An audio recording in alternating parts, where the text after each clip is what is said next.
Le choc. Milan AC a été choqué. Après 10 minutes, c'est 0-2.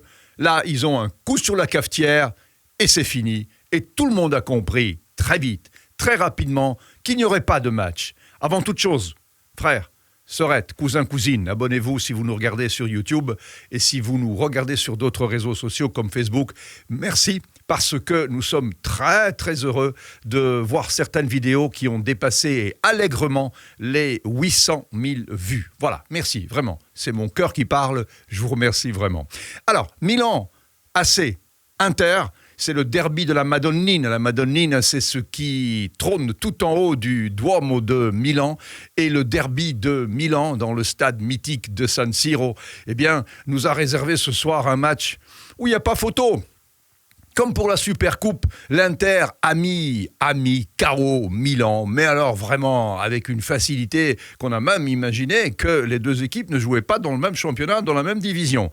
C'était vraiment des adultes costauds, forts, contre des gamins qui couraient, qui étaient chaque fois en retard sur l'action, qui perdaient tous les deuxièmes ballons, tous les contrastes, qui couraient dans le vide. Alors évidemment, Leao ne joue pas sur son flanc gauche, et le flanc gauche de Milan est un flanc gauche qui fait mal, parce que quand Théo Hernandez pousse et que Leao insiste sur ce flanc, ça fait très mal. Aujourd'hui, eh bien, Leao n'était pas là. Salemakers, qui n'est pas un manchot, mais qui d'habitude joue à droite, a joué à gauche. Il ne s'est pas trop mal débrouillé, mais il n'a pas pesé. Il n'a pas fait mal. Et donc, sur ce flanc, qui normalement fait des dégâts, il ne s'est rien passé. Ce qu'on a vu aussi, c'est évidemment des attaquants de l'Inter qui ont une expérience gigantesque. Edin Dzeko, du haut de son 1m90, il a quelque part ridiculisé le gars qui le marquait. Mais moi, j'ai pas pigé un truc. Pourquoi Dzeko, qui fait 1m90, plus ou moins, doit être marqué sur le premier goal par Calabria qui lui rend 15 cm.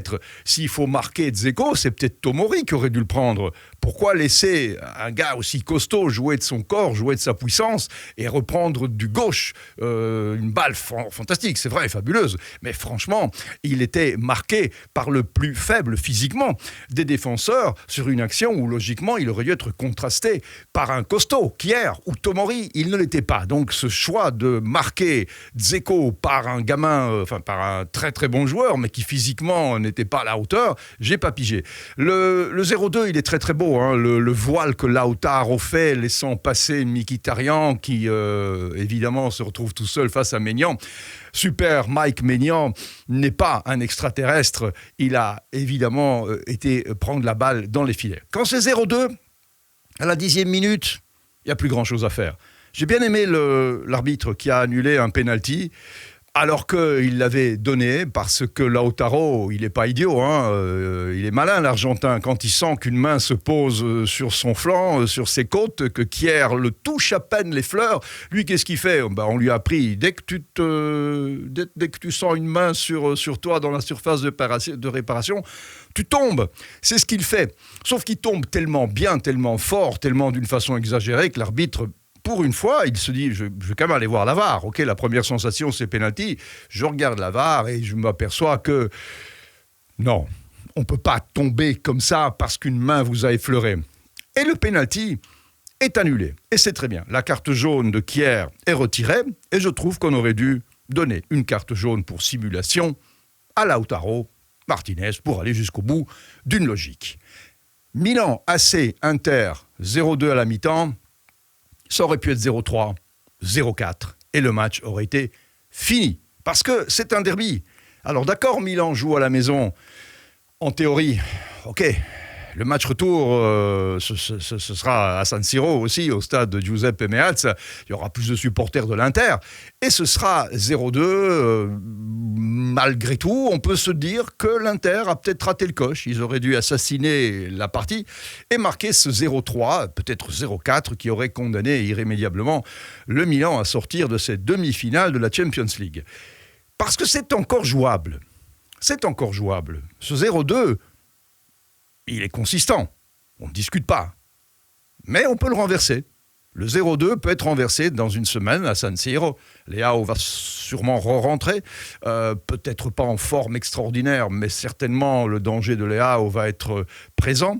Bennacer qui est sorti aussi après 15 minutes, c'est peut-être pour ça aussi que le milieu de terrain de l'AC Milan était très faible ce soir, parce que Bennacer est sorti. Krunic est passé un petit peu à côté de son match. Tonali a été bon, mais en deuxième mi-temps, en première mi-temps, il a été un petit peu insipide aussi.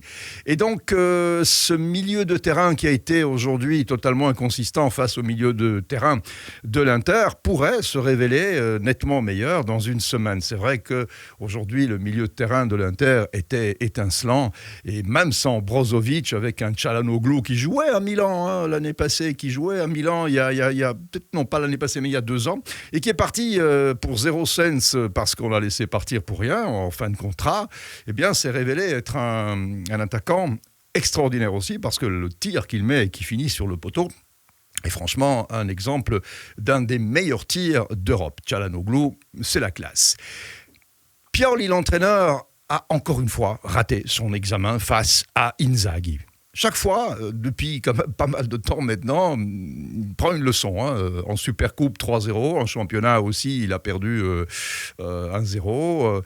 Pioli, manifestement, n'arrive pas à trouver les contre-mesures que Inzaghi lui impose. Quelles sont ces contre-mesures ? Franchement, j'en sais rien. Certainement ce qu'il a montré en début de deuxième mi-temps, c'est-à-dire oser, presser, monter. Mais l'Inter s'adapte très bien, tout comme il l'a fait avec Benfica.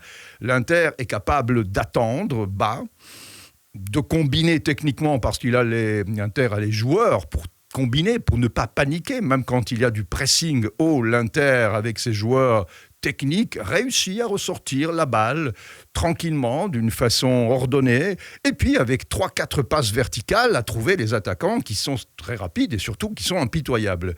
Et puis le jeu de jambes, le jeu de pied du gardien Onana est assez impressionnant. J'ai rarement vu, Maignan aussi de l'autre côté, mais j'ai rarement vu un gardien avec autant de facilité, balle au pied. Et la relance de Maignan est une relance de défenseur central de grande qualité.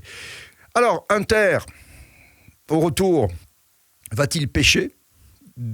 Par présomption, par légèreté, ce qu'on pourrait peut-être reprocher aujourd'hui à Milan, d'avoir commencé peut-être le match d'une façon un petit peu légère, avec peu d'intensité.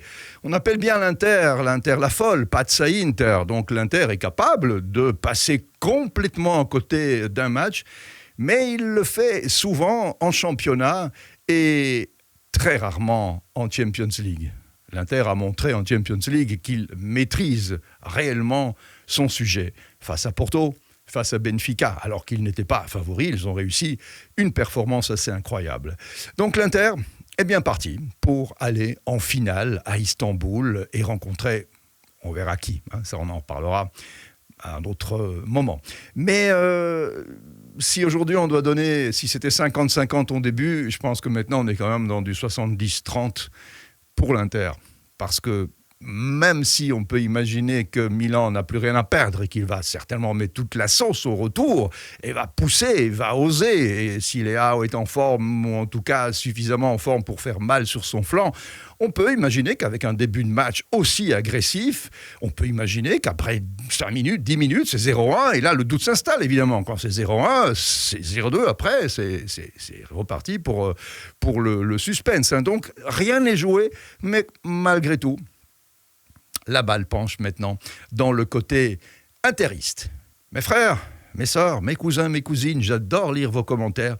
J'y réponds quand je peux, parce que évidemment il y a quand même beaucoup de boulot. Mais je vous remercie vraiment d'avoir regardé cette vidéo et je vous retrouve le plus vite possible. Ciao.